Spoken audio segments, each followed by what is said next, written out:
Hi everyone and welcome to Soda Pop Chats. My name is Lisette and today I'd like to talk about a certain genre of television that you may or may not know about, and that is the telenovela. Now, what is a telenovela? Well, I like to describe it as this. It's like the shorter, more dramatic, spicier, more passionate Latin cousin to the soap opera. One of the biggest differences between a soap opera and a telenovela is its length.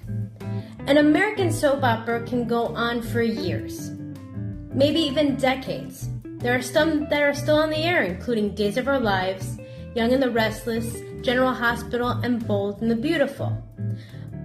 But the difference between those type of programs and a telenovela, as I mentioned, is its length. And that's done purposely, because a telenovela will only last a few months or maybe a couple of years. It all depends on the story or the ratings.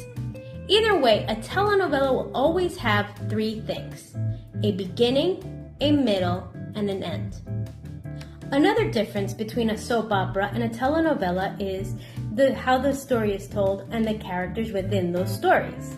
In an American soap opera, you can have a constant group of people coming in and out of the soap opera. And you have your super couples, but they're not featured every day. So you can have one couple on Monday, Wednesday, and Friday, while another set of couples' stories are told on Tuesday and Thursday.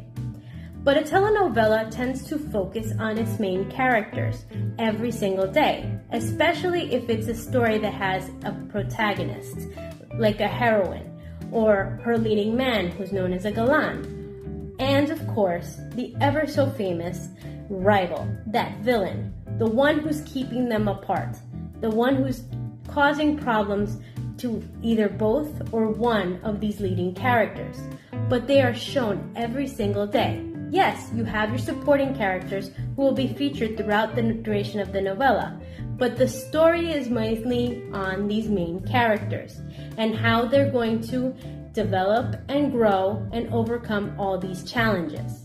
Now, in American soap opera, a story can wrap, but it will continue to go on. A telenovela will tell its full story unless there's a continuation. But either way, there will always be an ending in these stories.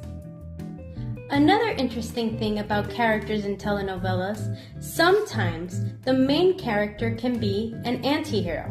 This means that the character has traits that have both dark and light sides to them.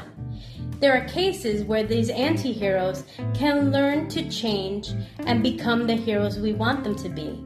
And other times, they develop to become the darker side of themselves, becoming the villains. And like all villains in these stories, they tend to have a tragic or some kind of karma that gets to them in the end.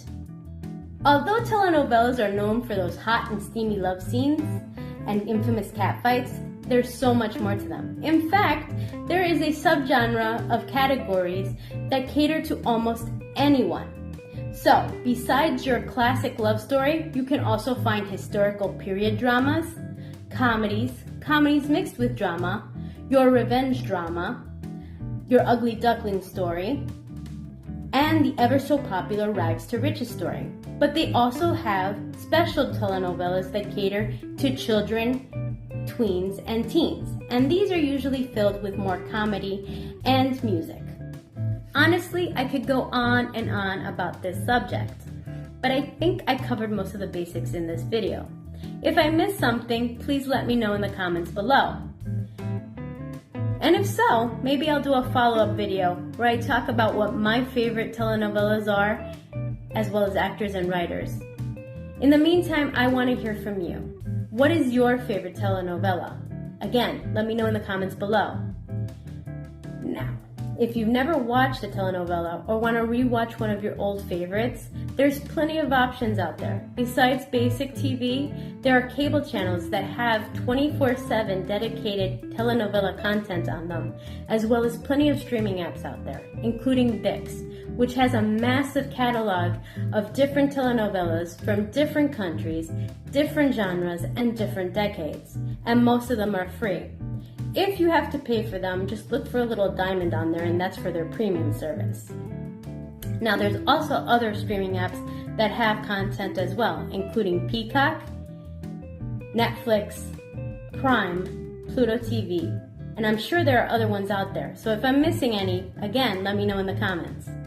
Well, I guess that's it for now. Thanks for watching, and happy watching.